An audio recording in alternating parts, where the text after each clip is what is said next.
श्री गुरु चरण सरोज रज निज मन मुकुर सुधारि वरणो रघुवर विमल यश जोदायक फलचारि सियावर रामचंद्र की। परहित सरिस धर्म नहीं भाई, पर पीड़ा सम नहीं अधमाई। भगवत कथा रसिक महानुभाव, भक्तिमती देवियों, प्रभु श्री रामभद्र ने अपने प्रिय अनुज श्री भरत को संत लक्षण के संदर्भ में धर्म की व्याख्या जिस पंक्ति में की, वही अभी आपके सामने पढ़ी गई है। धर्म के विभिन्न रूप शास्त्रों में, ग्रंथों में प्रतिपादित किए गए हैं। उन सब धर्मों का महत्व है, पर यदि प्रश्न किया जाए कि समस्त धर्मों में सर्वश्रेष्ठ धर्म क्या है, तो भगवान श्री राम कहते हैं कि परहित से बढ़कर के, परोपकार से बढ़कर के अन्य कोई दूसरा धर्म नहीं है। कल इसी संदर्भ में आपके सामने एक बात रखी गई थी कि वस्तुतः जब तक व्यक्ति के सारे क्रियाकलाप के मूल में केवल स्व है, अपना स्वार्थ है, तब तक हो सकता है कि उस व्यक्ति के जीवन में धर्म की क्रियाकलाप के रूप में अनेक क्रियाएं दिखाई देती हो,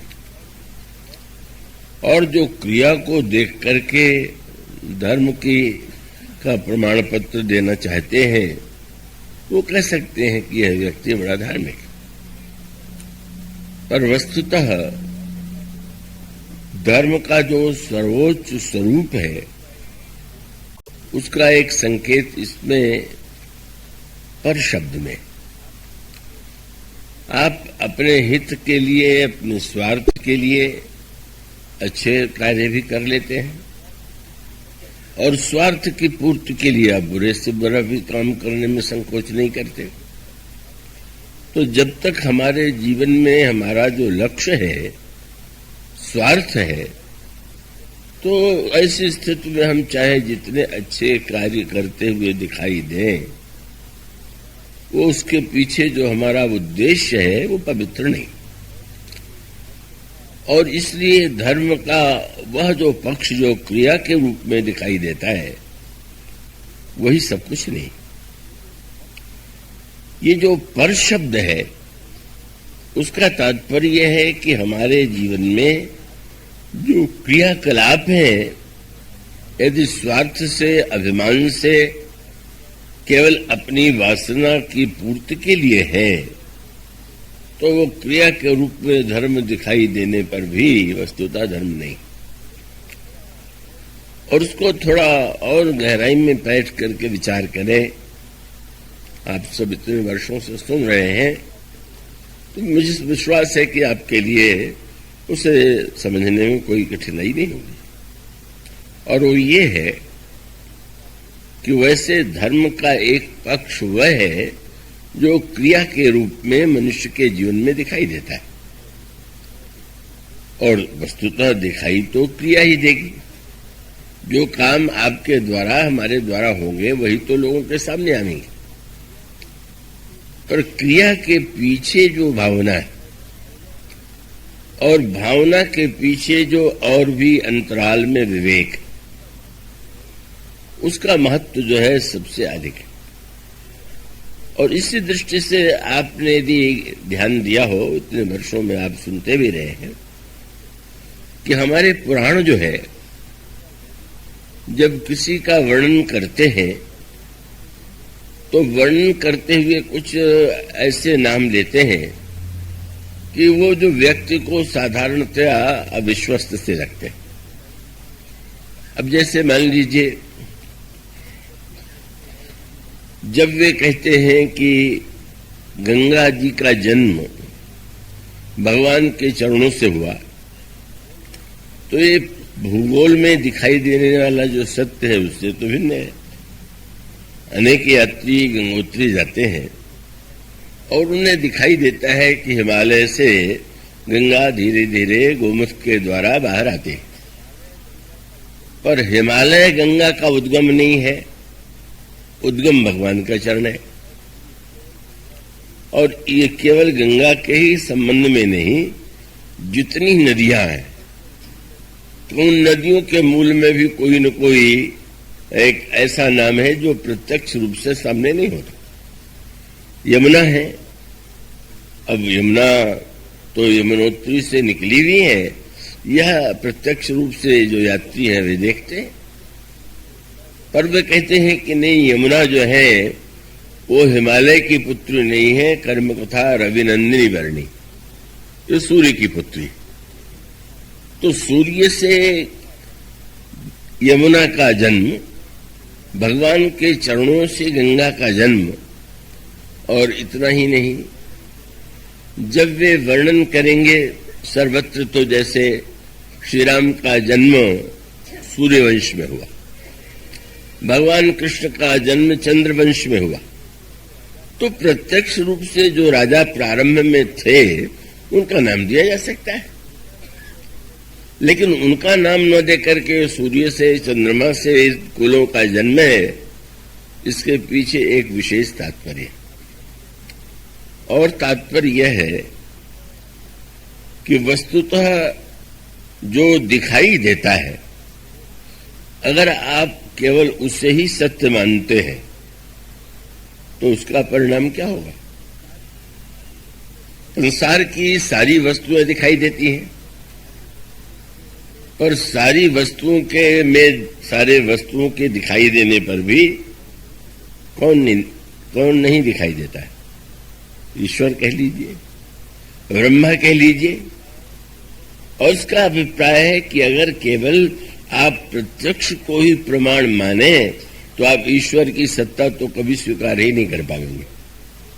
अगर आप केवल प्रत्यक्ष को ही प्रमाण माने तो स्वाभाविक होगा कि आपके जीवन में तो आपकी एक सीमाएं होंगी कि आपको जो कुछ दिखाई दे रहा है वही सब कुछ। इसलिए पुराण जो है व्यक्ति को पुराणों में जो इतिहास का या भूगोल का वर्णन किया गया है उसका उद्देश्य वस्तुतः इतिहास और भूगोल नहीं। ये आप श्रीमद्भागवत के अंत में भी पाएंगे।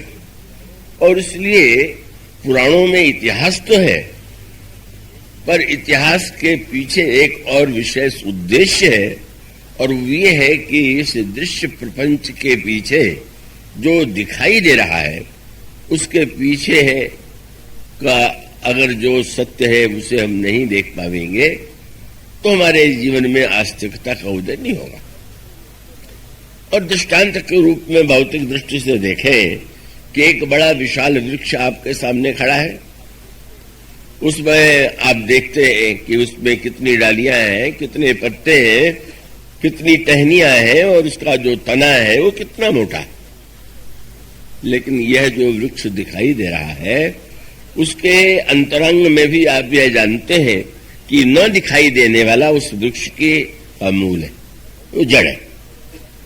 और इसका अर्थ है कि अगर आप जो दिखाई दे रहा है उससे सत्य मानेंगे तो केवल आप उसी के रक्षा का प्रयत्न करेंगे।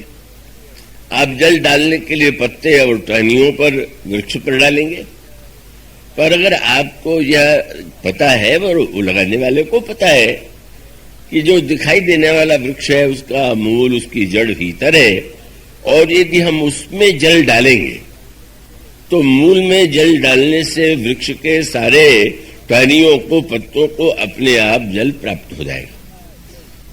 तो पुराणों का दो उद्देश्य है।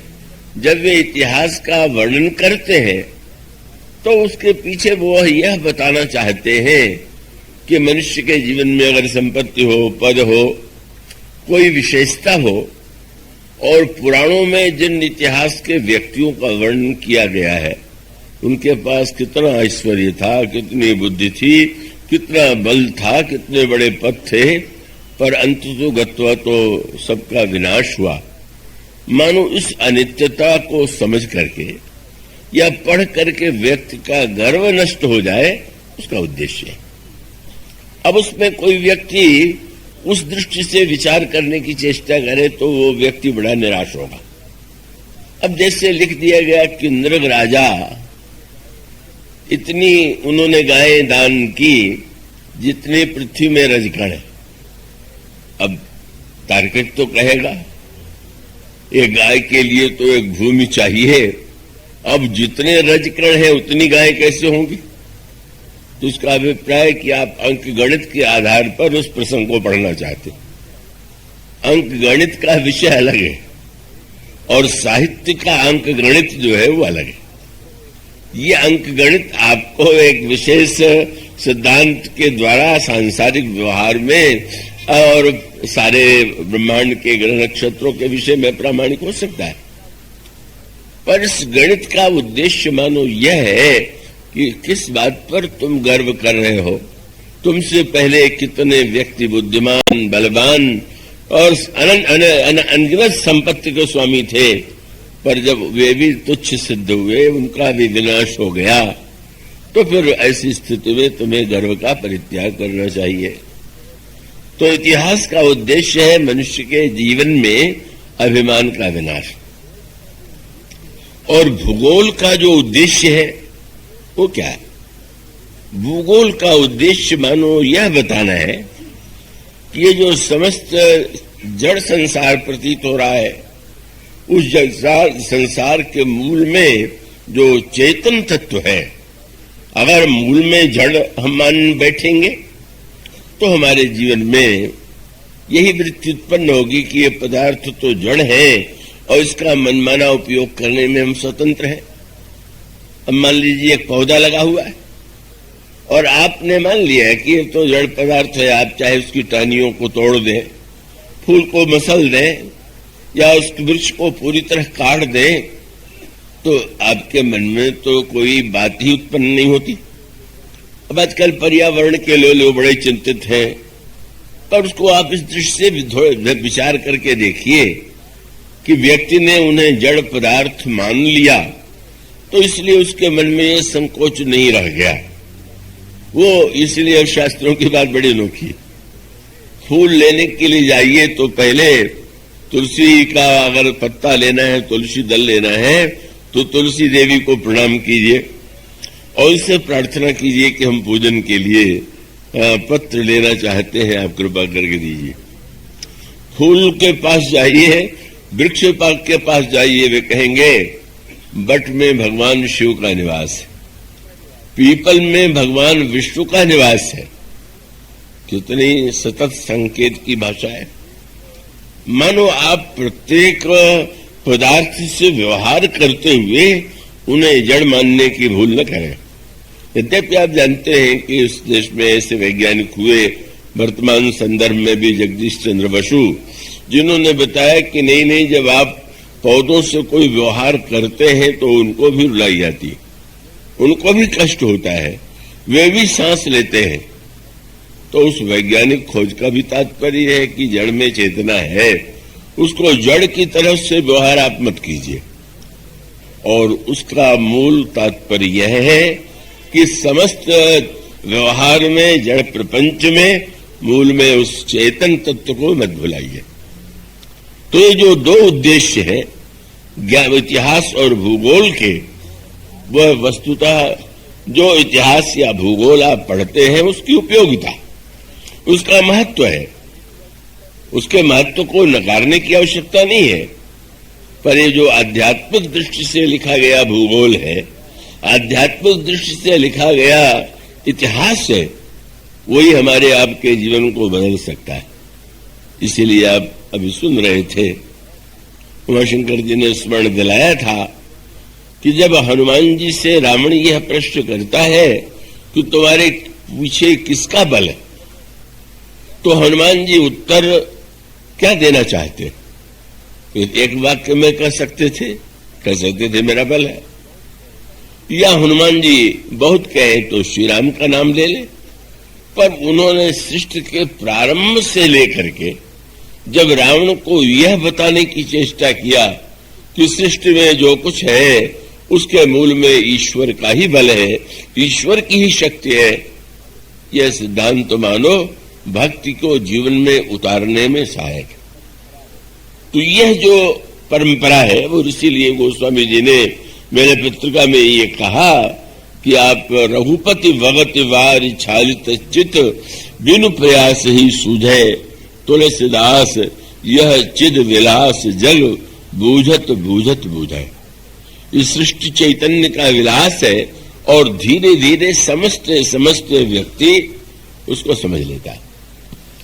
धर्म क्रिया के रूप में दिखाई देता है, पर क्रिया के रूप में दिखाई देने पर भी एक दृष्टांत योद है।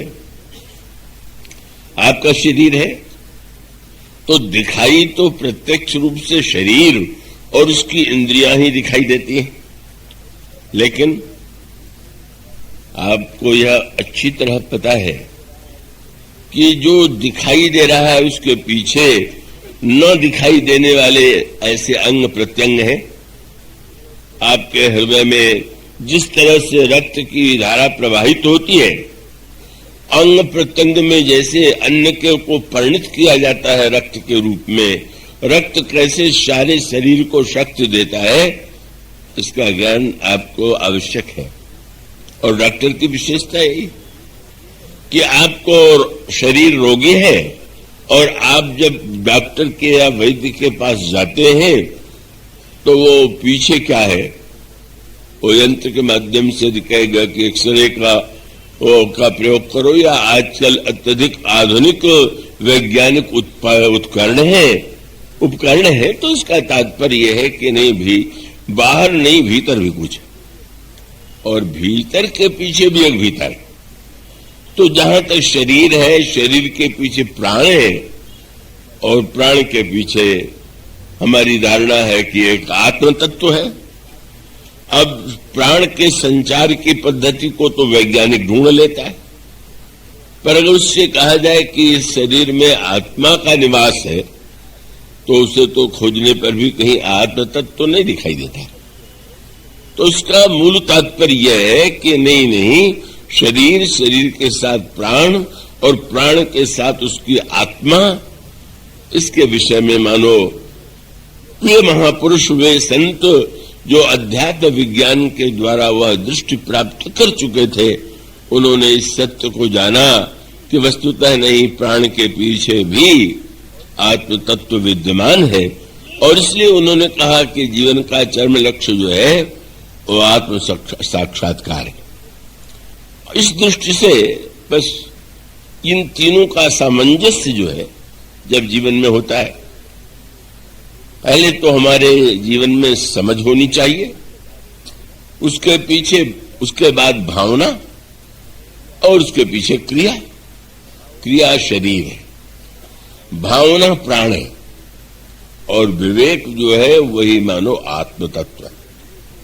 तो धर्म को यदि एक शरीर के रूप में देखें तो धर्म के नाम पर जो क्रियाएं बताई गई हैं वो शरीर के अंगों के समान महत्वपूर्ण है। शरीर में अगर कोई अंग न हो या किसी अंग में कोई कमी हो तो व्यक्ति को अभाव लगता है, लेकिन शरीर के समस्त अंगों के होते हुए भी अगर प्राण न हो तो तब क्या होगा? सारे अंग प्रत्यंग होते हुए भी व्यक्ति उस शरीर का क्या उपयोग करता है, इसका आपको संकेत मिलता है गुरु वशिष्ठ की वाणी में। गुरु वशिष्ठ धर्म के महानतम आचार्य हैं, धर्म के महानतम व्याख्याता हैं। उनके आदेश का पालन ही सारा सूर्यवंश करता है। अब वो चित्रकूट का जो प्रसंग है, उस प्रसंग में भगवान श्री राम ने एकांत में और अन्यत्र जब यह प्रश्न किया कि धर्म के अनुकूल क्या करना चाहिए, इसका निर्णय तो गुरुदेव ही कर सकते हैं, तो उस समय गुरु वशिष्ठ की वाणी से वह वाक्य निकला जिसकी साधारणतया कल्पना नहीं की जा सकती थी। उन्होंने दो संकेत दिए और दो क्या तीन संकेत किए, और तीनों की पंक्तियों को आप ध्यान से पढ़े तो ये समझ में आ जाता है कि वे क्या कहना चाहते। उनका योग कुयोग, ज्ञान अज्ञानु, जहान राम प्रेम प्रधान, वो योग नहीं है, कुयोग है। योग का आजकल बड़ा प्रचार हो रहा है। आजकल उसको एक शब्द बढ़ा दिया गया है। योग शब्द लोग कहने में शायद कमी समझते हैं, इसलिए आजकल लोग कहते हैं योगा सीखने जा रहे हैं, मानो उसके द्वारा उसका अंग्रेजीकरण हो गया कि भाई वो योग नहीं योगा। तो योग जो है वो बड़ा उपयोगी, पर योग की उपयोगिता अगर केवल शरीर के लिए है तो स्वाभाविक है। शरीर स्वस्थ होना चाहिए और स्वस्थ शरीर से व्यक्ति अनेक अच्छे कार्य कर सकता है, लेकिन शरीर के अस्वस्थता के कारण अगर उसका उपयोग व्यक्ति इस रूप में करे कि जितना शरीर स्वस्थ रहेगा उतना ही हम भोगों को भोग सकेंगे, तो परिणाम क्या होगा? जब गुरु वशिष्ठ कहते हैं योग कुयोग, तो उसका अभिप्राय कि क्रिया में योग की आपने प्रक्रिया के द्वारा शरीर को स्वस्थ बनाया और स्वस्थ बनाने के बाद फिर आपने उसका उपयोग भोगों के लिए किया। तो ऐसी स्थिति में योग का शरीर स्वस्थ रखना चाहिए, पर शरीर के स्वस्थ रखने का उद्देश्य है कि शरीर के द्वारा केवल भोगों को ही नहीं भोगना है। इसके द्वारा प्रसंग आता है, गरुड़ जी ने कहा, भूषण जी से पूछा कि आप सुमेरु पर्वत पर कब से निवास कर रहे हैं? तो उनका यहां बसत मोई सुनुखग ईसा, बीते कल्प 7 और 27 कल्प तक से मैं यहां रह रहा हूं। तो महाराज आपको तो वरदान प्राप्त है, तो क्या आप शरीर का त्याग नहीं करना चाहते क्या? तो उन्होंने कहा नहीं, मैं शरीर का त्याग नहीं करना चाहती। क्यों नहीं? तो उन्होंने सूत्र दिया, तजऊ न तन निज इच्छा मरना, क्योंकि तन बिन वेद भजन नहीं भरना। शरीर के द्वारा ही तो सेवा भजन ये श्रेष्ठ कार्य भी होते हैं, इसलिए शरीर की रक्षा करना आवश्यक है। तो इसका अर्थ है कि अगर हमारा योग का उद्देश्य शरीर और शरीर की स्वस्थता के द्वारा धर्म का पालन अथवा मनुष्य के जीवन में परमार्थ सत्य के लिए उसका की पूर्ति हो, तो उस योग का महत्व बड़े योग के महत्व को क्या क्या कहना। अब आप रावण की दृष्टि से विचार करके सोचिए, रावण योगी था कि नहीं था? और योगी की दृष्टि से विचार करके देखें तो योगियों में क्या उतना योग होगा, स्वास्थ्य होगा जैसा रावण में था। और योग के द्वारा उसने कितने चमत्कार जीवन में पाए, इसका वर्णन आप पढ़ते हैं। लेकिन वह संकेत आपने पढ़ा होगा, रावण यज्ञ करने जा रहा है। यज्ञ की शास्त्रों में प्रशंसा की गई है। भीषण को समाचार मिला रावण यज्ञ कर रहा है, और आकर के उन्होंने भगवान को सूचना दिया, महाराज रावण यज्ञ करने जा रहा। तो लगेगा कि बहुत अच्छा बदलाव आ गया। यज्ञों का नष्ट करने वाला अगर स्वयं यज्ञ कर रहा है तो अवश्य रावण बहुत परिवर्तित हो गया होगा। पर भीषण ने सूचना जिस ढंग से दी, आप उसमें पावेंगे उन्होंने वाक्य कहा, नाथ करई रावण एक जागा, और अगला वाक्य का सिद्ध, यज्ञ कर रहा है, यज्ञ सिद्ध हो जाएगा। सिद्ध होने का फल क्या होगा भाई? बोले सिद्ध भय नहीं मरी अभागा। सिद्ध हो जाने पर अभागा मरेगा नहीं। अरे जो नहीं मरेगा तो बड़ा भाग्यशाली लोग मानते हैं, बड़ी लंबी आयु है। पर विभीषण कहते हैं अभागा मरेगा नहीं। मानो संकेत यह था कि ये जितना सिद्ध यज्ञ करके अंत में लोगों को मारेगा, वो तो संसार के लिए इसका शरीर का अमर हो जाना, मृत्यु का लोगों के लिए कारण बनेगा, विनाश का कारण बनेगा। और उन्होंने कहा यह अभागा भी है। क्यों? कि अंत में तो मृत्यु उसकी भी होगी, पर आप आए हुए और आपके हाथ से न मरे तो इससे बढ़कर के अभागापन क्या होगा। इसलिए महाराज भगवान राम से अनुरोध किया कि इस यज्ञ को आप नष्ट कराइए। तो मनुष्य का अभिप्राय कि यज्ञ क्रिया के रूप में धर्म का रूप है। भगवान यज्ञ रक्षक है, पर यज्ञ रक्षक होते हुए भगवान ने बंदरों को भेजा कि जाकर के तुम रावण का यज्ञ नष्ट कर दो। जब रावण का पता लगाते हैं तो रावण सिंहासन पर नहीं था, शयनागार में नहीं था, एकांत में बैठा हुआ रावण योग का प्रयोग करता हुआ प्रशांत भाव से बैठा हुआ बंदरों ने देखा। लेकिन बंदरों ने उसमें जो वाक्य कहा वो बड़ा व्यंग्यात्मक भी था, वो सत्य भी था। उन्होंने कहा उठो उठो, प्रहार किया पर रावण उठता नहीं। लगा कि रावण तो बड़ा सहनशील है, लात मारते नहीं, लात सह भी लेता। अभी सुना रहे थे लात मारने का, लेकिन वो सहिष्णुता नहीं रावण की। उसकी योजना क्या है? मार लो लात, एक बार मेरा यज्ञ सिद्ध हो जाएगा तो एक एक की हम खबर लेंगे, तो तुम्हें हम बता देंगे कि तुमने मेरे ऊपर प्रहार करके कितना बड़ा अपराध किया। तो मानो उसके दिखाई देने वाले सहिष्णुता के मूल में भी क्रोध भरा हुआ है, हिंसा भरी। और इसलिए अंगद ने रावण के लिए जो वाक्य कहा बड़ा सार्थक है। उन्होंने कहा रणते नीलज भाग्य गृह आवा, और यहां आई बक ध्यान लगावा।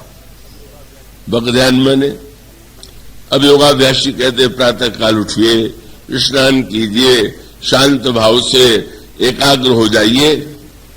अब नदी के किनारे जाकर सवेरे सवेरे देखिए तो सबसे बड़ा प्रशांत पक्षी बगुला दिखाई देगा। ऐसा शांत भाव से जल में खड़ा हुआ है कि वाह वाह, क्या है, सवेरे सवेरे उसे ठंड नहीं लग रही है। और वो बैठा हुआ इतना शांत है कि एक कहीं शरीर हिल नहीं रहा। पर भक्त ध्यान माने वो आता है। प्रभु जब गए पंपा सर में तो उन्होंने बगुले को देखा, और बगुले को देख करके प्रभु ने साहित्यिक व्यंग करते हुए कहा, लक्ष्मण पश्य लक्ष्मण पंपायाम बको परम धार्मिका। देखो देखो ये बगुला कितना बड़ा धार्मिक, इतने सवेरे स्नान करके, और उसके शरीर में थोड़ी थोड़ी आप देखेंगे कि लगता है कि जैसे किसी ने भस्म लगाया हो। तो लगता है पूरा भक्त है, भस्म लगा लिया है शरीर में और एकाग्र भाव से साधना कर रहा। और एकाग्रता काहे के लिए? कि जल में कहीं मछली दिखाई दे और वो तुरंत फिर उस समय वो उसको पकड़ करके अपने मुख में डाल लेता है। तो प्रभु ने जब यह व्यंग भरा वाक्य कहा, पश्य लक्ष्मण पंपायाम बको परम धर्म का, तो मानो मछलियों ने कहा कि महाराज हमसे पूछिए कि कैसे धर्मात्मा, क्योंकि सहवासी विजानियात चरित्रम सहवासिनाम, पास में रहने वाला ही दूसरे व्यक्ति के चरित्र को जानता है। बक ध्यान कहने का अभिप्राय है कि तुम्हारी ये सहिष्णुता, तुम्हारे जीवन में जो ये लक्षण दिखाई दे रहे हैं, इसके पीछे कितनी हिंसा वृत्ति है, कितना अपवित्र उद्देश्य है। तुम वस्तुतः दूसरों के विनाश के लिए अमर होकर के मैं अधिक से अधिक लोगों को मृत्यु का ग्रास बना दूं, यह तुम्हारा उद्देश्य है। इसलिए मानो योग का अर्थ है मिलाना। योग शब्द का अर्थ है मिलाना। माने योग का अर्थ है जो भगवान से जीव को मिलावे। तो शरीर के द्वारा, फिर मन के द्वारा, फिर बुद्धि के द्वारा, फिर आत्म साक्षात्कार के द्वारा, योग के द्वारा व्यक्ति भगवान से एकत्व का अनुभव करता है। तो गुरु वशिष्ठ कहते हैं कि अगर योग का यह उद्देश्य नहीं है तो वो योग है, योग नहीं। और दूसरा वाक्य उन्होंने कहा, योग कुयोग ज्ञान अज्ञानु। अगर कोई व्यक्ति बड़ा बुद्धिमान ज्ञानवान लगे तो ज्ञान नहीं, अज्ञान है। किस संदर्भ में? इसका संकेत मिलता है बाली के प्रसंग में। सुग्रीव ने गर्जना करके भगवान राम के आदेश से बाली को लड़ने की चुनौती दिया। बाली लड़ने के लिए जब निकला तो तारा ने चरण पकड़ लिया और तारा चरण पकड़ करके कहा, सुनपति जिन्हें ही मिले उस सुग्रीवा, तेजो बंधु तेज बल शिवा, कौशलेश सुत लक्ष्मण रामा, कालहु जीत कहीं संग्रामा। पतिदेव, आपके भाई सुग्रीव ने जिससे मित्रता की है वो राम तो शील, तेज और बल के धाम है, और मुझे तो लगता है कि अपने पराक्रम के द्वारा वो तो काल को भी जीत सकते हैं। ईश्वर के रूप में ही वर्णन नहीं किया तारा ने बाली का, भगवान राम का, यही कहा कि वो महानतम बलवान। बाली हंसने लगा और ये बात काट दी, पर काटने में भी चतुराई। रावण को भी अभ्यास था कि सामने कोई व्यक्ति कहे, वो अंगद रावण संवाद में सुनावेंगे आपको, वो एक अंगद ने कोई बात कही तो रावण काट देता है, रावण ने कोई बात कही तो अंगद काट देते हैं। पर काटने की एक और भी कला है कि जिसमें बिना काटे भी काट दिया जाता, और ये है कि सामने वाला कोई बात कहे और काट दीजिए तो लगेगा कि ये तो हमारा विरोध कर रहा है, और सामने वाला कुछ कहे आप उससे ऊंची बात कह दीजिए तो बिना काटे भी वो व्यक्ति तो नीचे सिद्ध हो ही गया। तो रावण और बाली में ये अंतर है। रावण सीधे काटता है और बाली ने तारा को बताया, तुम राम को कुछ नहीं जानती, मैं जानता हूं। मानो विरोध नहीं किया। अगर रावण से कोई कहे कि राम ईश्वर है तो उसको हंसी आ जाती है। वो विरोध करता है कि वो तपस्वी जिसको पिता ने देश निकाला दे दिया वो ईश्वर हो सकता है, जो पत्नी के वियोग में रोता फिरा वो ईश्वर हो सकता है। लेकिन बाली ने बिल्कुल ये नहीं कहा कि वो ईश्वर नहीं। बाली ने कहा, तुम तो जानती नहीं हो, बलवान मनुष्य थोड़ी है, वो तो साक्षात ईश्वर है। तारा गदगद हो गई कि ये तो हमसे बड़े ज्ञानी। तो महाराज, आप जानते हैं कि ईश्वर है और आपको ये पता है कि सुग्रीव की उनसे मित्रता हो गई है, तो क्या आपको सुग्रीव से लड़ने के लिए जाना चाहिए? तुरंत और ऊंची भाषा, नहीं, तुम्हें ईश्वर के लक्षण का कोई अध्ययन तो है नहीं, तुम जानती नहीं कि ईश्वर का क्या लक्षण है। पतिदेव क्या लक्षण है? लक्ष्मण ने कहा, बाल सुनु भीरु प्रिय समदर्शी रघुनाथ। सारे शास्त्र कहते हैं ईश्वर सम रूप से सम में विद्यमान है, न उसे कोई प्रिय है न कोई अप्रिय है, न उसका राग है। समोहम सर्वभूतेषु समत्व का प्रतिपादन किया। राम ईश्वर है और सम होने के नाते ये हो ही नहीं सकता है कि वो सुग्रीव का पक्ष ले और मेरे ऊपर प्रहार करे, डरने की आवश्यकता नहीं। और फिर उसने सोचा, ये तो ज्ञान की भाषा हुई, तारा तर्क कर सकती है, कि लगता तो ऐसा नहीं है। ये स्पष्ट सुनाई पड़ रहा है कि सुग्रीव को उन्होंने शरण में स्वीकार किया है, मित्र का स्थान दिया है, तो आप ऐसा कैसे कर सकते हैं कि वो सम है? तो तुरंत उसने कहा, अच्छा मान लो वो मुझे मार दे तो जो कदाच मुहि मारे पारही तो पुनि हो सनाथ। अगर वे मेरा वध कर देंगे तो मैं सनाथ हो जाऊंगा। इससे बढ़कर के भक्ति की भाषा क्या हो सकती है कि ईश्वर अगर मुझे मारेगा भी तो कोई बात नहीं है, मैं तो सनाथ हो जाऊंगा। वो स्वामी जी से किसी ने मानो पूछा होगा, लगता है बड़ा अज्ञानी और बड़ा ऊंचा भक्त दोनों ही था। गोस्वामी जी ने उस समय, आप पढ़िए, बाली को क्या उपाधि दिया? न ज्ञानी की उपाधि न भक्ति की उपाधि। पंक्ति गोस्वामी जी ने लिखी, अस कही चला महाअभिमानी। न ज्ञानी है न भक्त है, केवल अभिमानी।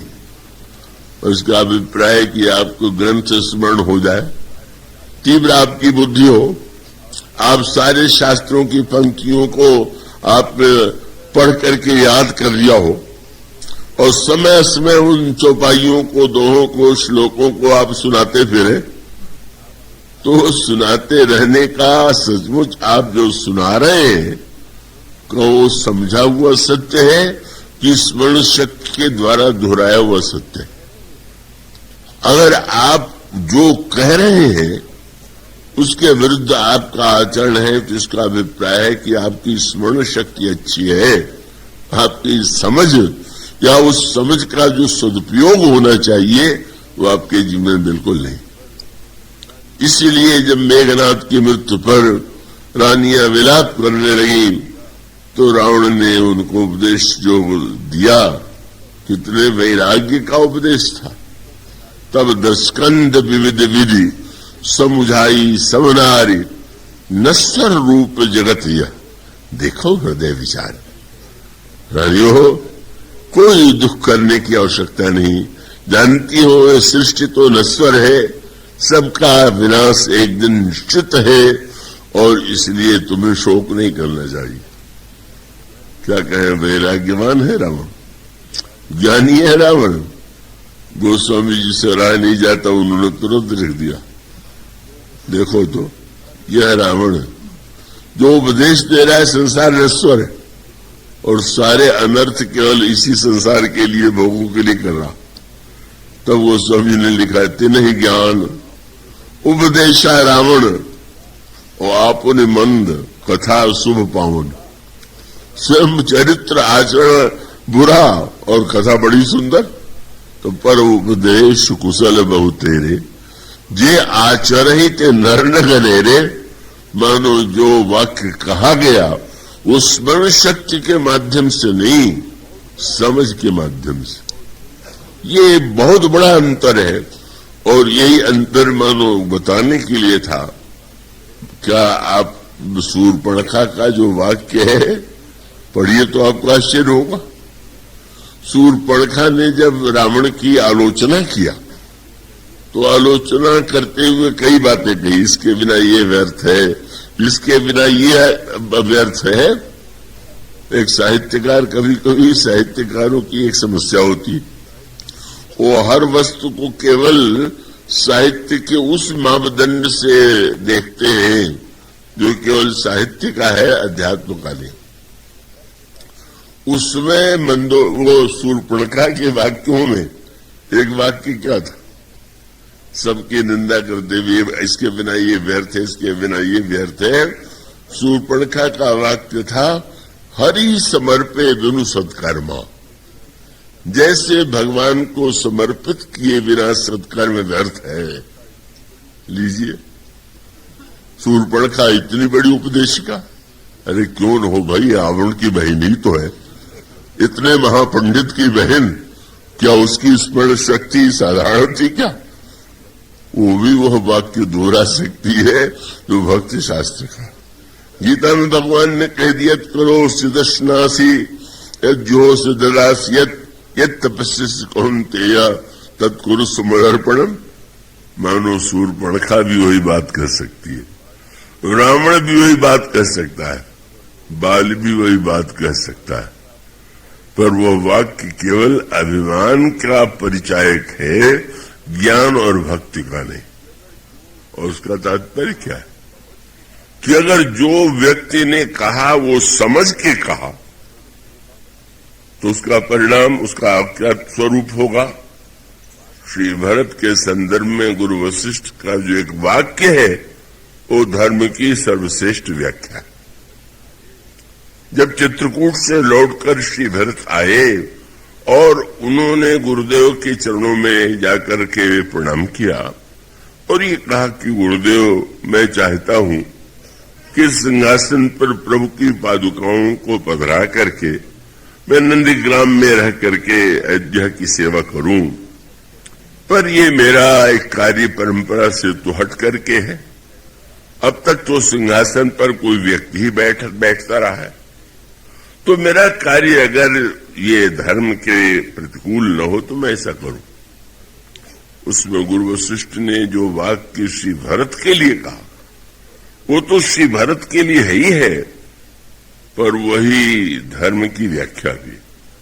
उनका भरत, आज तक मैं धर्म की व्याख्या शास्त्रों के द्वारा करता रहा हूं, किंतु अब तो मेरा ये निश्चित मत हो गया कि धर्म की जितनी व्याख्या करना हो वो तुम्हारे द्वारा ही की जानी चाहिए, तुम्हारे चरित्र के द्वारा।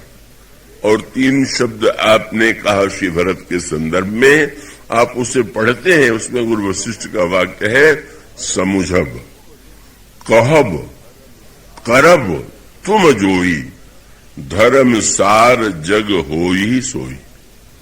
भरत, तुम जो समझोगे, जो कहोगे, जो करोगे, वही धर्म का सार होगा। और धर्म का सार भी इन्हीं 3 शब्दों में, जो समझिए वही कहिए।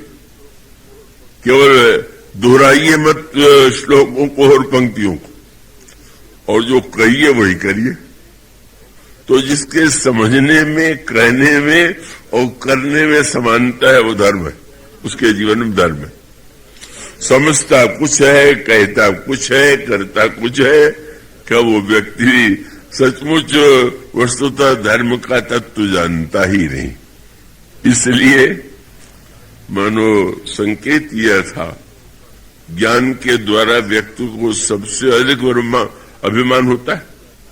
अब कोई व्यक्ति पद का अभिमान करे, विद्वत्ता का अभिमान करे, धन का अभिमान करे तो भी अभिमान, पर वेदांत में तो अहम ब्रह्मास्मि, मैं ब्रह्म हूं। अब मैं ब्रह्म शब्द, अब इससे बड़ा तो कोई पद तो है नहीं। अब मैं ब्रह्म के द्वारा आपको अभिमान, आपकी अनुभूति अगर ये हो कि मैं ब्रह्म हूं और इस सब संसार में तुच्छ कीड़े मकोड़े हैं, मेरे सामने कुछ नहीं है, तो आपका ज्ञान तो सर्वथा अभिमान उत्पन्न करने वाला है। और ज्ञान की परिभाषा यही है कि ज्ञान मान जहां एको नहीं को लेकर के होता है। और ज्ञान में जब सर्वत्र ब्रह्म ही दिखाई देगा, दूसरा कोई है ही नहीं है, तो अभिमान किससे करे, किससे अपनी तुलना करे। पर अगर व्यक्ति ज्ञान के ग्रंथों के द्वारा श्लोकों को पढ़ ले तो वह ज्ञान उसका जो वाणी से सत्य हो सकता है, पर वो वस्तुतः अज्ञान है।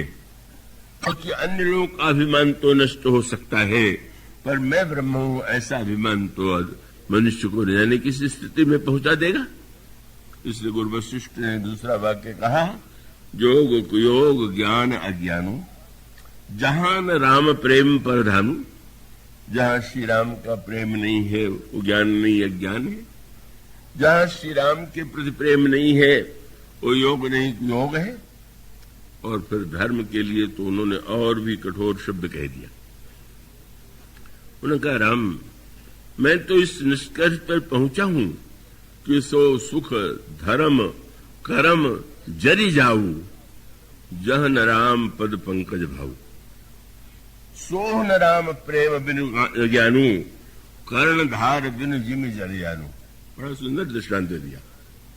बहुत सुंदर नौका हो या जहाज हो, बड़ा दृढ़ है, समुद्र में उसे चलना है, यात्री जो है उसमें बैठ जाए और अचानक ये पता चले कि चलाने वाला नहीं, चाहे जिधर चली जाएगी, तो यात्री को इतना आतंक होगा कि कब उतरे इससे, ये तो न जाने कहा ले जाकर के जहाज पहुंचा दे, डुबा दे, नष्ट कर दे। मानो गुरु वशिष्ठ ने जो तात्पर्य कहा उसका अभिप्राय है, उन्होंने कहा वह धर्म और कर्म जला देने योग्य है कि जहां भगवान के प्रति प्रेम नहीं। मानो तात्पर्य वही जो मैंने भी आपसे कहा कि अगर किसी के शरीर के अंगों का वर्णन किया जाए, कितने नेत्र सुंदर है, कितने कान, कितनी नासिका, कितना दांत, कितने कपोल, कितने अंग प्रत्यंग, तो सुन करके आपके मन में उत्सुकता हो सकती है कि भाई ऐसे व्यक्ति को तो देखना चाहिए। पर सारा वर्णन करने के बाद कोई कहे कि हाँ अंग प्रत्यंग तो बड़े सुंदर है पर मर गया, तो आप कहेंगे कि हम चल के देखेंगे? अरे भाई कहां तुमने सुना है, ले जाके उसको जलाओ। मानो धर्म शरीर है और उसमें प्राण, और प्राण के साथ प्राण मानो भक्ति का प्राण है, और उसके पीछे जो विवेक है वही उसकी अंतरात्मा है। और जब ये तीनों होता है तो जब आप धर्म को समझ लीजिए और फिर अंतःकरण में भावना युक्त होकर के आप सत्कर्म कीजिए तो वह धर्म वास्तविक धर्म होगा। इसलिए सबसे पहली आवश्यकता है समझने की, है क्या धर्म। बस ये धर्म क्या है बिना इसको समझे परंपरिया देख लिया, इतने बार स्नान करना धर्म है, छुआछूत धर्म है, ये धर्म है, वो धर्म है, आप उस प्रकार को क्रियाकलाप में किए चले जा रहे हैं और अभिमान बढ़ता जा रहा। हम दूसरों से पवित्र हैं, दूसरों से श्रेष्ठ हैं, दूसरे हमसे छूने योग्य नहीं है। आपके धर्म ने आपको इतना अभिमानी बना दिया कि गोस्वामी जी ने व्यंग कहा, जो कर दम्भ सो बड़ा आचारी। तो मानो आपका आचरण जो है, धर्म से अगर अभिमान उत्पन्न हो रहा है तो धर्म से बढ़कर के व्यर्थ की वस्तु क्या हो सकती है। धर्म के द्वारा आपके जीवन में अभिमान का धीरे धीरे ह्रास हो सकता है। प्रारंभ में अभिमान रहे पर धीरे धीरे अभिमान कम होता जाएगा और कम होते होते व्यक्ति अभिमान शून्य हो जाएगा। इसलिए धर्म का जो तत्व है वह है विवेक। जब ये कहा गया कि कर्म की, जब गंगा जी के लिए कहा गया कि भगवान के चरणों से निकली हुई है, तो क्या इसका अर्थ है? गंगा जी की तुलना भक्ति से की गई और यमुना की तुलना कर्म से की गई। आप वह चौपाई रामायण के प्रारंभ में पढ़ते हैं और वह पंक्ति है, राम भगत जहां सुरसरि धारा और सरसई ब्रह्म विचार प्रचारा, विधि निषेधमय कलिमल हरणी, कर्म कथा रविनंदिनी वर्णी। संत समाज के प्रयाग का वर्णन जो तुलसीदास जी ने किया, उसमें उन्होंने कहा गंगा भगवान के चरणों से निकली। भक्ति की तुलना गंगा से क्यों की गई? अगर आपको ये लगा कि गंगा जी का उद्गम गंगोत्री से हुआ, हिमालय से हुआ, और आप गंगोत्री यात्रा करके आवे, जब लोग यात्रा करके लौटते हैं तो उनको एक प्रकार का गर्व होता और लगता है कि दूसरे हमारे सामने क्या है, हम अमरनाथ होकर के आ गए, हम गंगोत्री होकर के आ गए, हम बद्रीनारायण होकर के आ गए।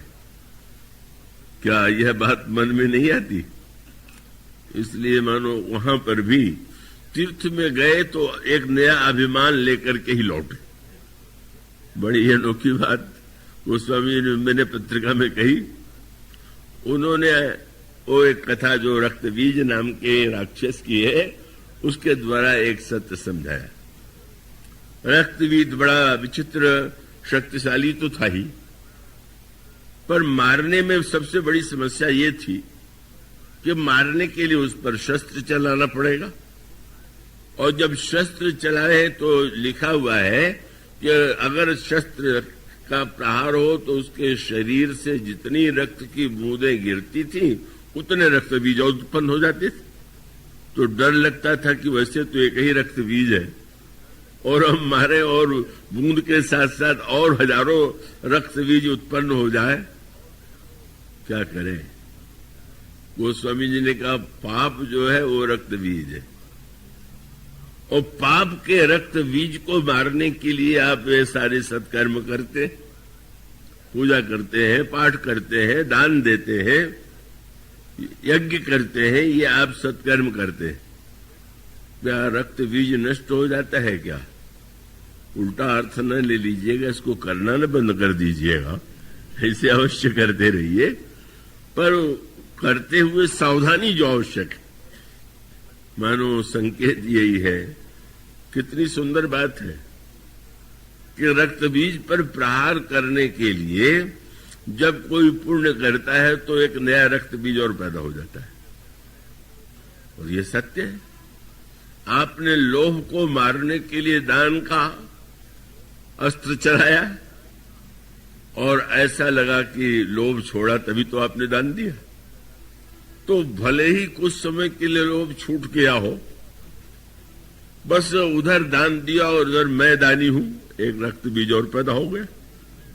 एक समस्या ये है कि जितना पुण्य करते जाएंगे उतना रक्त बीज एक एक बढ़ता जाएगा।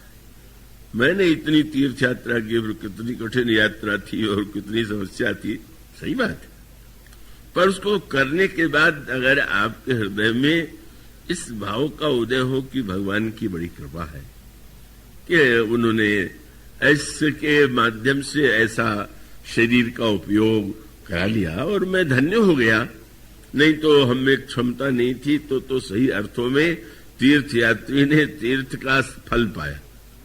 और सब धर्म जो है एक एक अभिमान और उत्पन्न कर दे तो रक्त बीज कैसे मरेगा? क्या किया जाए? तो देवी से प्रार्थना की गई। तो उन्होंने, बड़ी अनोखी कथा आती है, पुराणों की कथाएं बड़ी समझने योग्य। तो देवी ने अपने कई रूप बनाए, 3 रूप बनाए, और एक रूप से वे उन्होंने रक्त बीज पर प्रहार किया, पर उसके रक्त को भूमि में गिरने नहीं दिया। दूसरे रूप में उन्होंने उस रक्त को जो है अपने मुख में धारण कर लिया, पृथ्वी पर नहीं गिरा तो रक्त बीज मारा गया।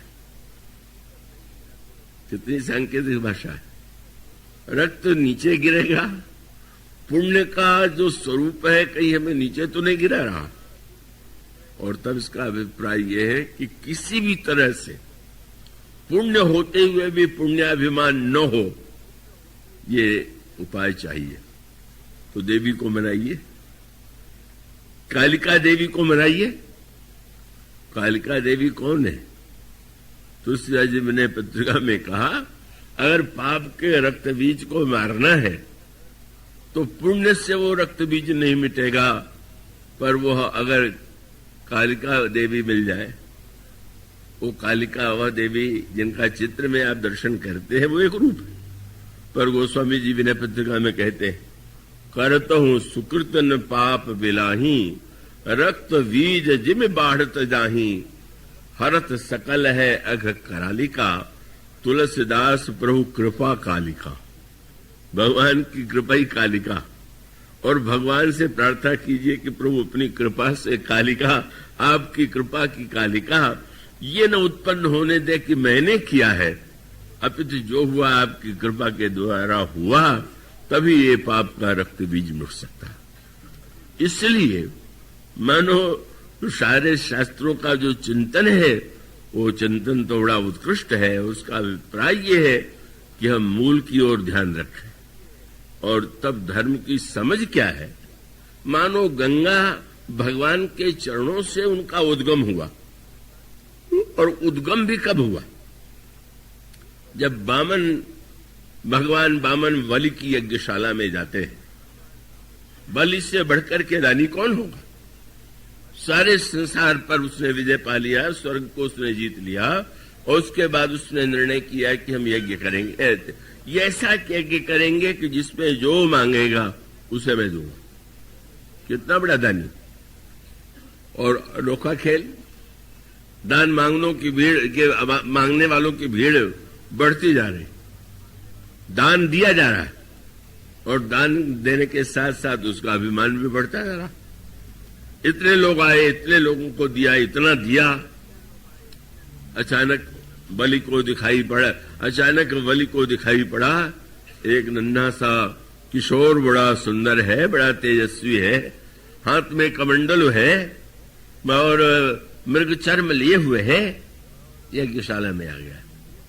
सब आश्चर्यचकित होकर के सोचने लगे यह कौन है इतना तेजोमय, और बलि भी प्रभावित हुआ। और बलि ने कहा, ब्रह्मचारी आप जैसे तेजस्वी के आगमन से मैं धन्य हो गया, आज्ञा दीजिए आप क्या चाहते हैं। बड़ी संकेत भरी कथा। भगवान ने कहा कि बस केवल मुझे तो 3 पग भूमि चाहिए। अरे हंसने लगा।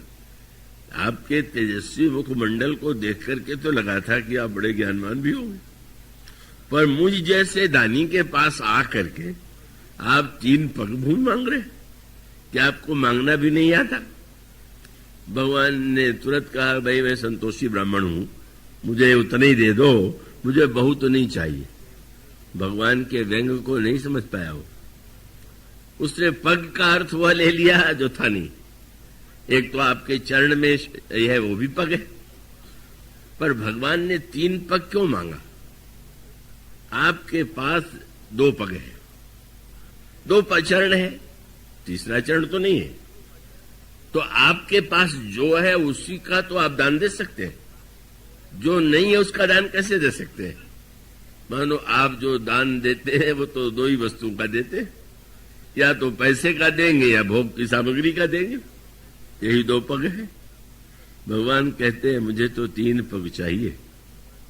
और अभिमान में भर करके बलि ने कहा, तो महाराज फिर नाप लीजिए। और जब भगवान बढ़ने लगे तो बढ़ते हुए वो जो बलि का इतना बड़ा दान था, वो भगवान ने सारे ब्रह्मांड को 2 पग में नाप लिया और कहा कि तुमने 3 पग देने के लिए कहा था, तीसरा दो। अब वो दैत्य तो बिगड़ खड़े हुए, ये तो बड़ा ठग है, इतना छोटा सा बन के आया और इतना बड़ा बन करके नाप रहा है। लेकिन बलि के अंतःकरण में जहां दैत्य स्वभाव था, वहीं पर अपने जो उनके पिता के पिता बलि हैं, प्रहलाद हैं, उनका संस्कार था। बलि पहचान भी चुका था। बलि ने कहा कि महाराज जी मैं कहां से दूं? भगवान ने तुरंत बलि को बांध दिया। आश्चर्यचकित हो गए। दान देने के बाद बंधन, जिसने सारा ब्रह्मांड दे दिया, यही भगवान का व्यवहार है कि बेचारे को लिया और बांध दिया। पर भगवान यह बताना चाहते थे कि सारे ब्रह्मांड का दान देने के बाद भी आप बंधन मुक्त नहीं होंगे। कब होंगे? अंत में प्रहलाद भी इस दृश्य को देखने आ गए। प्रहलाद को देख करके भगवान तो थोड़ा संकोच में गड़ गए कि प्रहलाद कहीं ये न सोचते हो कि मेरी भक्ति का फल यही है कि आपने मेरे पौत्र को इस तरह से दान के बदले में बांध दिया। पर प्रभु ने देखा तो प्रहलाद तो परम प्रसन्न था। आश्चर्य हुआ। उनका भक्त शिरोमणि आप कैसे पधारे? तो उन्होंने कहा महाराज आज जो अद्वितीय दृश्य संसार में कभी देखने को नहीं मिला था, वो देखने का सौभाग्य तो आज मिला। क्या? बोले आज तक मैंने आपको देते सुना था, मांगते नहीं सुना था। यहां तक कि आपने मेरे लिए भी अवतार लिया और हिरण्यकशिपु के वध में बाद भी आपने मुझसे कहा प्रसाद मांगो। ये तो पहला सौभाग्यशाली यह मेरा पौत्र है जिसको आप दे नहीं रहे, आप मांग रहे। और उससे भी बड़ा सौभाग्य है कि चारों ही शास्त्रों ने कहा कि भगवान मुक्ति देते हैं, पर आप बांधते हैं, ये भी एक नया दृश्य है। ये कहां देखने को मिलेगा? पर बलि ने जो ही प्रहलाद का दर्शन किया, अंतःकरण शुद्ध हो गया और उसने तुरंत कहा कि नहीं नहीं महाराज, अब और कुछ तो नहीं है, अपने शरीर की ओर संकेत करते हुए मैं ही बचा हुआ हूं, तो मुझे को आप नाप लीजिए। भगवान ने जो ही नापा, भगवान ने आश्चर्य से लोगों ने देखा। भगवान ने कहा बिल्कुल 3 पग पूरे हो गए। मानो भगवान का तात्पर्य था संसार का दान देने पर भी व्यक्ति बंधन से मुक्त नहीं होता है, पर जब मैं का दान दे देता है तो उसका दान पूर्ण हो जाता है। मैं का दान हुआ, धन्य हो गया व्यक्ति। मानो उसी समय जब भगवान ब्रह्मांड को नाप रहे थे तब भगवान का चरण ब्रह्मलोक में पहुंचा और तब ब्रह्मा कमंडल लेकर के भगवान के चरण को उन्होंने कमंडल में धो लिया। किसी ने पूछा ब्रह्मा से, महाराज भगवान के चरण तो चाहे जब आप धो सकते थे, आज कोई विशेष बात है क्या? उन्होंने तुरंत कहा कि आज भगवान ने मेरे अभिमान को नाप लिया। उन्होंने नहीं कहा कि बलि का अभिमान नाप लिया। क्या बोले? आज तक मैं समझता था कि जिस संसार को मैंने बनाया है कितना बड़ा है, और आज भगवान ने दिखा दिया क्या बड़ा है। तो इससे बढ़कर के अवसर कोई नहीं हो सकता है। और कमंडल के जल से जब चरण धोया तो पहले गंगा जो है, जो जल उस समय कमंडल में आया वही गंगा। मानो भक्त का सर्वोत्तम उदय कब होता है? जब हमको यह प्रतीत हो कि विराट तो एकमात्र ईश्वर है, हमारा अभिमान गलित हो जाए, वो जल के रूप में परिणत हो जाए। भगवान के चरणों का स्पर्श गंगा का जन्म होता है। उसका अभिप्राय है भक्ति का उदय तब होगा जब हम भगवान की उस महिमा का, उस विलक्षणता का अनुभव करें और अपनी भावना के जल के द्वारा अपने विचार के कमंडलों में का वह जल रख ले तो आपके जीवन में गंगा से लाई गई गंगा का जल तो पवित्र है ही, पर ये जल जो है वह गंगा का दिव्यतम रूप है। इसलिए गंगा का उद्गम जब है तो भगवान के चरणों से, और इसी प्रकार से यमुनोत्री से नहीं।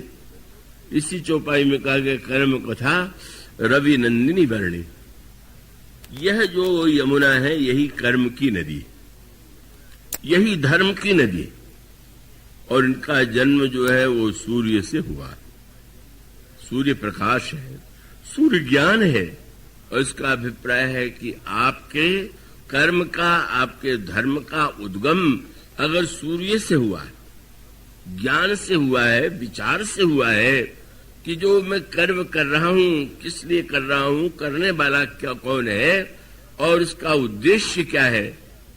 जब इस सूर्य वृत्ति का, सूर्य का ये जो जन्म है, सूर्य वंश की विलक्षणता यही है। सूर्य वंश में श्रेष्ठतम राजाओं का जन्म हुआ। इसका अभिप्राय है कि जिन पुण्यात्माओं के जीवन में कर्म के मूल में विवेक होता है, वो व्यक्ति जो है सर्वश्रेष्ठ धार्मिक हुआ करते हैं। और चंद्रवंश के राजाओं के इतिहास में भिन्नता आपको मिलेगी।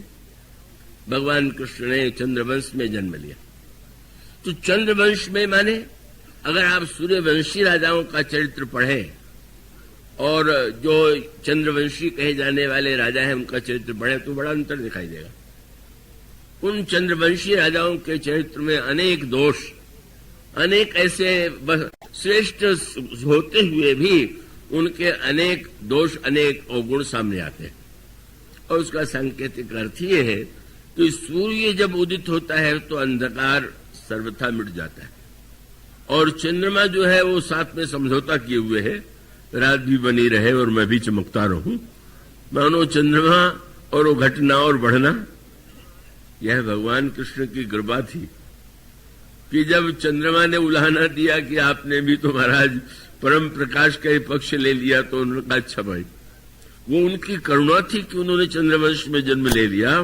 वो चंद्रवंश में चंद्रमा मन का प्रतीक है, सूर्य आत्मा का प्रतीक है, और सूर्य जो आत्म तत्व है और मन वो मानो चंद्र तत्व है। तो मन के द्वारा जो सत्कर्म होगा वो तो घटते बढ़ता रहेगा।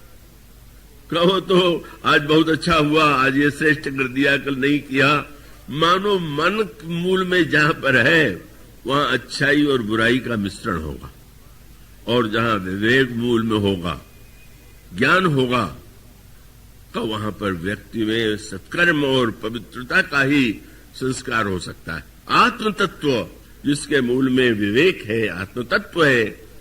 इसलिए यमुना सूर्य की पुत्री है और सूर्य की पुत्री यमुना में जो स्नान करता है उसके पाप नष्ट हो जाते हैं।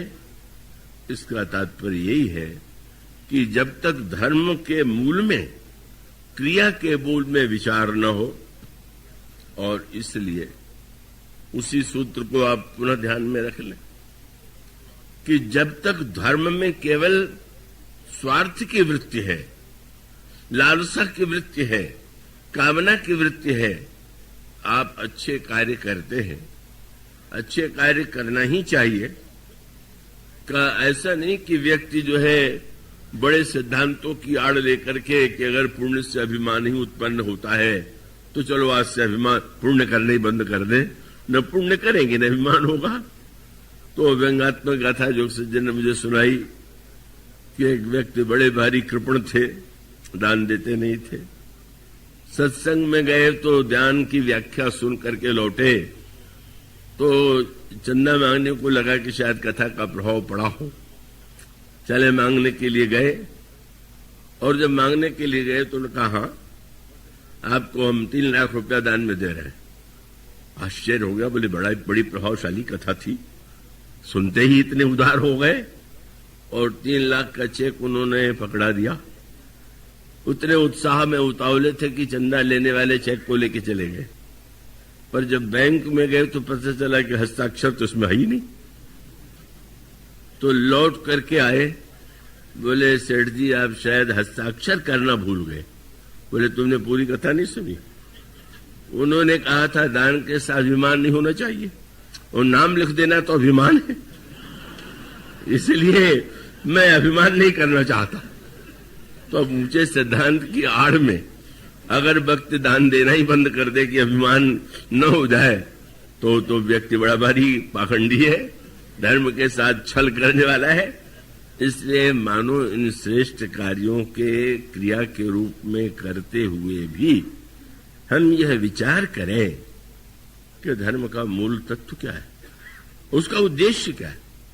और जब ध्यान करेंगे तो धर्म की परिपूर्णता तब होगी।